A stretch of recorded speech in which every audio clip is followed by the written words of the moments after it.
Ya bagus, kan memang Mbak Gita sudah berkiprah di DPR, memang tahu apa permasalahan masyarakat. Kira-kira di Jawa Barat Mbak Gita nih fokus concernnya ke mana?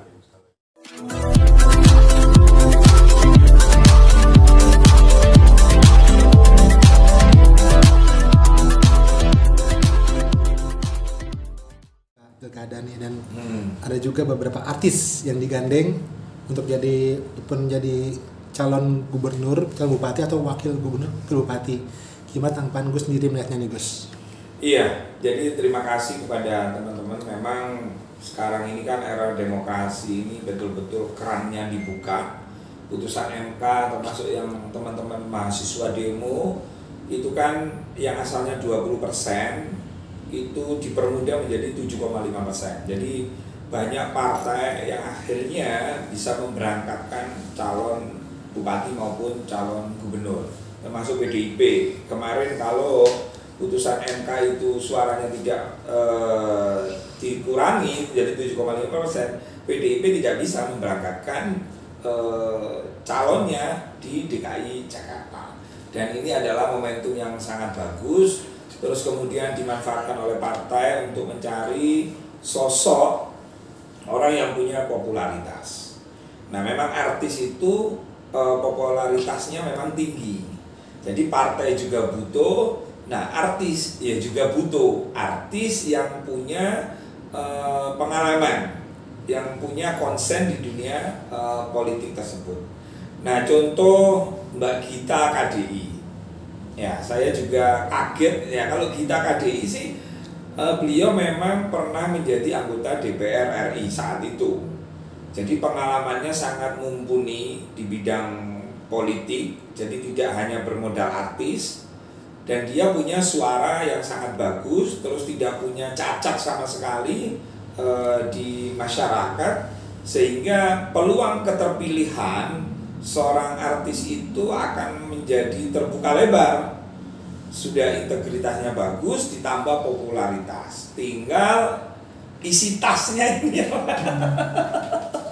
Jadi politik itu membutuhkan integritas, popularitas, dan isi tas. Isi tas sangat penting ya, karena untuk biaya kampanye, bayar saksi, terus kemudian beli bendera partai, beli ATK, terus kemudian sosialisasi ketemu masyarakat, ini kan membutuhkan isi tas tadi itu. Gitu. Jadi selama artis tersebut punya pengalaman, punya background yang bagus, fan-fan aja, nggak ada masalah. Dan Mbak Gita KDI itu termasuk perempuan tangguh ya, menurut saya tangguh banget. Karena apa? Ada sih ujian. Kalau saya baca profilnya kan beliau sampai detik ini kan masih janda ya. Jadi ya pas, jadi dia fokus keliling kemana sudah tidak ada izin suami, karena memang nggak punya suami. Tapi Mbak Gita KDI keren deh, dan dia satu-satunya perempuan. Kan ada 4 nih Pilgub Jawa Barat itu, ada Kang Deddy Mulyadi, saya kenal baik dengan Kang Deddy Mulyadi. Terus kemudian ada Pak Ono Surono ya, bukan ya? Bukan. Itu siapa itu? Odita siapa itu yang dari PDIP. Terus kemudian ada Pak Saehu dari PKS. Kemudian ada Kiai Haji Aceng dan Mbak Gita KDI. Memang warga Nahdliyin kayaknya lebih sreg, lebih condong memilih Mbak Gita KDI ini ya, Nahdliyin ya. Karena satu-satunya Nahdliyin kayaknya Kiai Haji Aceng itu sama Mbak Gita KDI. Dan diberangkatkan dari Partai Kebangkitan Bangsa. Lihat prospeknya seperti apa Gus? Kan memang Mbak Gita sudah berkiprah di DPR, memang tahu apa permasalahan masyarakat.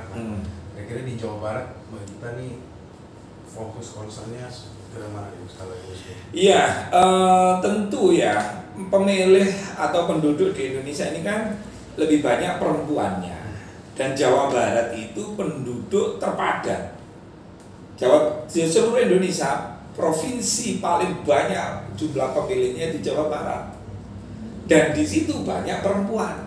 Nah, ini diuntungkan PKB ini dengan munculnya Mbak Gita KDI. Cerdas itu Caimin itu, karena calon lain kan laki-laki nih, Nah berarti PKB ini betul-betul apa ya?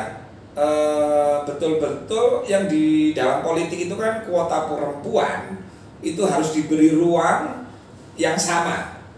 Nah PKB mempraktekkan itu.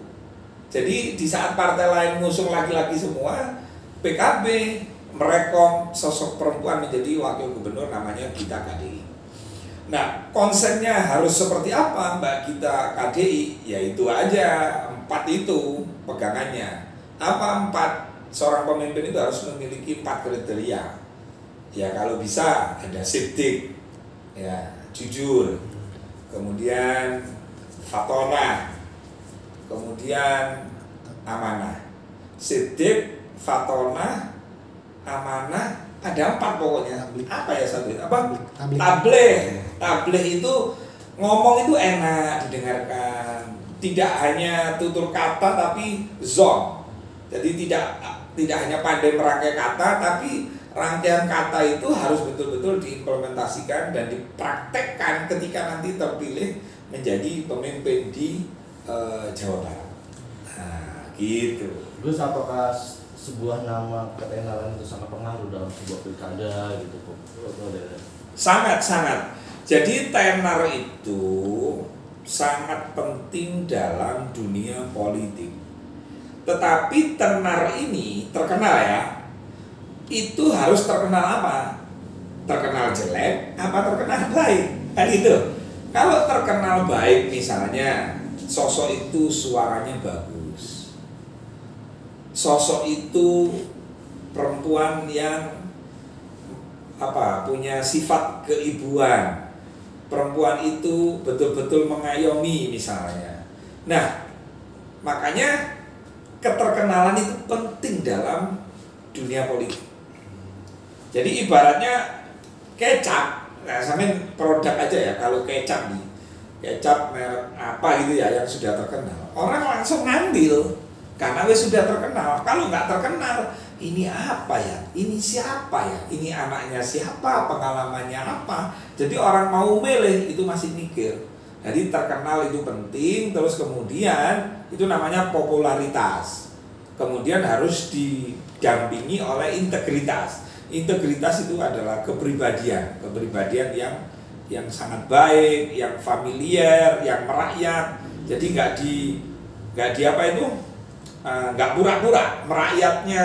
Karena kemarin kita memilih pemimpin itu pura-pura gitu loh, sampai ke gorong-gorong, tapi ternyata kan mohon maaf, ternyata lebih memprioritaskan keluarganya, sananya, saudaranya. Nah ini kan, mudah-mudahan ke depan ini di pilkada serentak ini rakyat bisa memilih pemimpin yang betul-betul original, nggak pura-pura.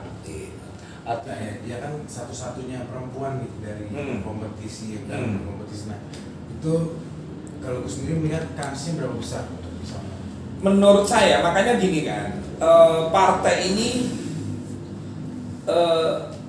betapa seriusnya menggerakkan mesin partai ini. PKB ini kan mulai dari provinsi, DPC, cabang-cabang, PAC, kemudian ranting, kemudian Mbak Gita juga harus mengambil kelompok-kelompok lain, tidak hanya Nahdien. Saudara-saudara kita Muhammadiyah, Al-Irsad, semua lah ormas-ormas lain ini juga harus dirangkul. Tidak boleh hanya fokus di kelompok Nahdien aja. Jadi kansnya akan lebih besar karena dia satu-satunya perempuan. Tinggal tagline-nya, jargonnya, terus kemudian seberapa kuat keliling di berbagai macam daerah, karena Jawa Barat ini sangat luas sekali. Nah, paling penting adalah menggerakkan mesin partai, menggerakkan relawannya, keseriusannya gitu kan, termasuk mengedukasi masyarakat jangan sampai money politik. Nah terutama gerakan money politik ini harus betul-betul dilawan, tentu dengan cara-cara. Kadang-kadang gini, kita punya calon pemimpin yang hebat, sosialisasi money politik, tapi kadang-kadang masyarakat kita juga mengatakan itu orang kok pelit banget ya, pahit banget ya kan gitu.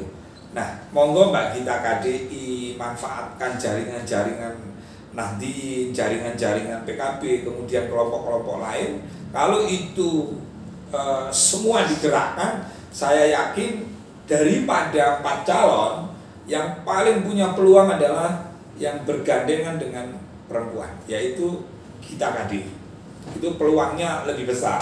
Karena enak kampanye kalau misalnya nih ada calon nggak ada perempuannya, terus ini ada calon perempuan, ketemulah sama orang ibu-ibu perempuan. Bagaimana kita menghargai perempuan kalau perempuan tidak diberi kesempatan? Nah, kami dari PKB memberikan ruang, tempat, waktu untuk Mbak Gita KDI sebagai seorang perempuan yang mewakili ibu-ibu semua. Itu enak, cara kampanyenya itu enak kalau ada pasangan laki dan perempuan gitu. Jangan lupa ya di subscribe dan nyalakan lonceng notifikasinya.